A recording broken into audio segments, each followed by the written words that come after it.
Hello student, today we will start a new chapter that is cubes and cube root. Before starting the chapter we must know कि cube या cube root क्या होता है. Suppose आपने 2 का cube find out करना है. अब क्यूब का मतलब क्या है कि उसे 3 बार मल्टीप्लाई 3 टाइम्स आपने उसी नंबर को खुद के साथ मल्टीप्लाई करना है. तो ये आ गया 2 का क्यूब आ गया 8. सिमिलरली अगर 3 का क्यूब निकालना हो that is 3 into 3 into 3 that is 27. तो 2 का क्यूब हो गया 8. अब अगर 2 का क्यूब 8 है तो 8 का क्यूब रूट क्या होगा. तो 8 का क्यूब रूट. अब क्यूब रूट को कैसे लिखते हैं. स्क्वायर रूट को तो सीधा लिखते थे. क्यूब रूट में यहाँ पे 3 साथ में मेंशन कर देना. ठीक है, तो ये आ जाएगा 2. सिमिलरली 3 का अगर क्यूब 27 है तो 27 का क्यूब रूट क्या हो जाएगा 3 हो जाएगा. I hope it is clear. Now let's start the exercise 7.1. In the second question we have find the smallest number by which each of the following number must be multiplied to obtain a perfect cube. इसका मतलब क्या है कि जो भी आपको number given है वो परफेक्ट क्यूब नहीं है. तो आपने चेक करना है कि छोटे से छोटा किस नंबर के साथ इसे मल्टीप्लाई किया जाए ताकि ये परफेक्ट क्यूब बन जाए. So let's start. First of all we will do prime factorization जैसे हमने स्क्वायर रूट वाले चैप्टर में की थी. अब ये 3 के टेबल पर डिवाइड होता है तो ये आ जाएगा 81. फर्दर कटिंग जब तक डिवीजन होती है आपने तब तक करनी है. तो ये आ गया. जब तक 1 नहीं आएगा तब तक आपने ऐसे डिवाइड करना है. उसके बाद 243 का क्यूब रूट क्या आ जाएगा. ये सभी नंबर्स को हमने क्यूब रूट के अंदर लिख लेना. 3 कितने टाइम्स आ रहा है 5 टाइम आ रहा है. अब यहाँ पे ध्यान से देखो, जो स्क्वायर रूट वाले क्वेश्चन थे उसमें आप पेयर 2 का पेयर बाहर निकालते थे क्योंकि वो स्क्वायर रूट था. ये क्यूब रूट है तो 3 का पेयर निकालोगे. तो यहाँ पे 3 के एक पेयर बन गया जिसमें 3 बार 3 आ रहा है. दूसरा पेयर देखो, दूसरे में भी 3 टाइम्स आना चाहिए था बट यहाँ पे 2 टाइम आ रहा है. तो अगर यहाँ पे एक और 3 होता तो वो पेयर बन जाता और वो परफेक्ट क्यूब बना देता. इसका मतलब इसमें लीस्ट नंबर कौन सा मल्टीप्लाई होगा 3. सो to make 243 a perfect cube 3 must be multiplied. तो 3 मल्टीप्लाई किया जाए. तो बेसिकली आपने क्या करना है, सिर्फ ये चेक कर लेना 3 के पेयर्स बनाने. जो नंबर रहेंगे उसके साथ आप मल्टीप्लाई कर दोगे. देन 256. अब ये 2 के टेबल पे डिवाइड हो जाएगा. This will be 128. फर्दर 2 के टेबल पे डिवाइड करोगे तो ये आ गया 64. देन 32. देन 16. देन 8 को 2 के साथ डिवाइड करोगे 4 2 2 1. तो ये 1 आ गया. इसका मतलब आप 256 का क्यूब रूट कैसे लिख सकते हो. यहाँ पे 3 लिख दोगे और ये सारे नंबर्स लिख लेना. कितनी बार 2 आ रहा है ये 3 6 8 टाइम्स आ रहा है. Now see.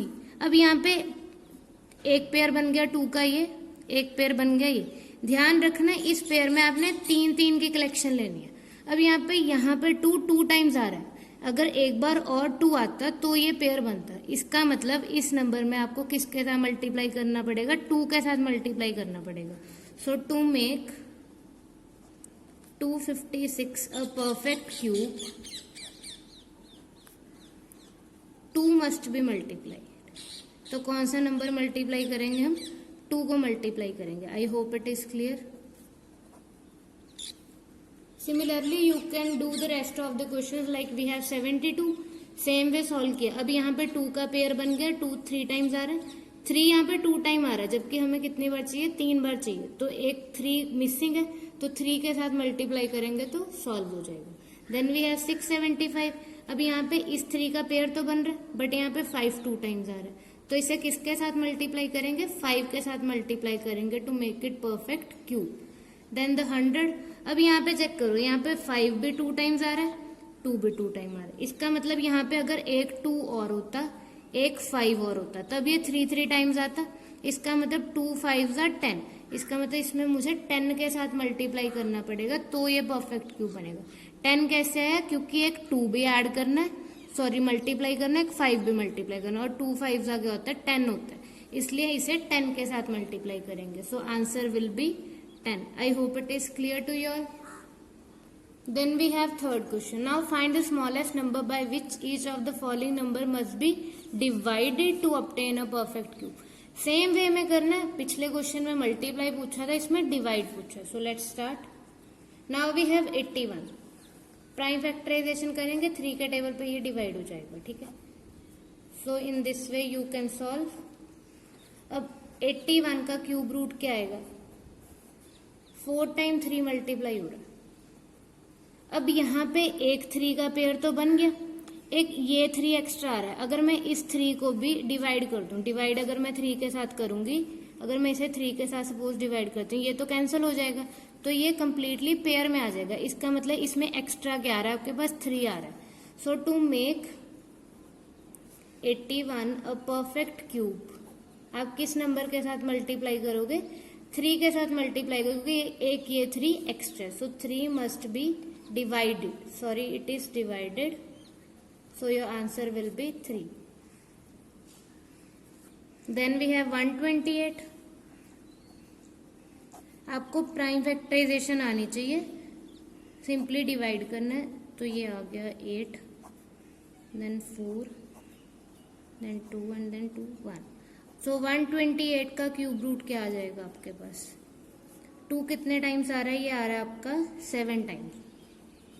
नाउ सी, इस 2 का भी पेयर बन रहा है 3 का, और इस 2 का भी पेयर बन रहा है ये 3 2 का.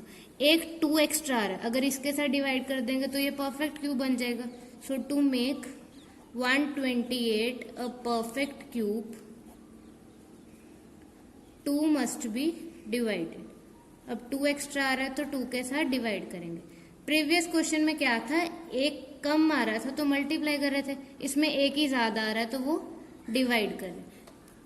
In the same way you can solve. 135 को सॉल्व किया, 3 का पेयर आ रहा है, ये 5 एक्स्ट्रा आ रहा है तो इसके साथ हम डिवाइड कर देंगे. सिमिलरली 192, यहाँ पे इस 2 का पेयर बन जाएगा, इस 2 का पेयर बन जाएगा. ये 3 लेफ्ट आउट है, ये अकेला आ रहा है तो 3 के साथ डिवाइड कर देंगे. एंड द लास्ट पार्ट, अब 704 को सॉल्व करोगे, ये 2 का पेयर बन गया और ये 2 का पेयर. 11 एक्स्ट्रा आ रहा है तो 11 के साथ डिवाइड करके इसे आप परफेक्ट क्यूब बना सकते हो. I hope it is clear to you all. Thank you.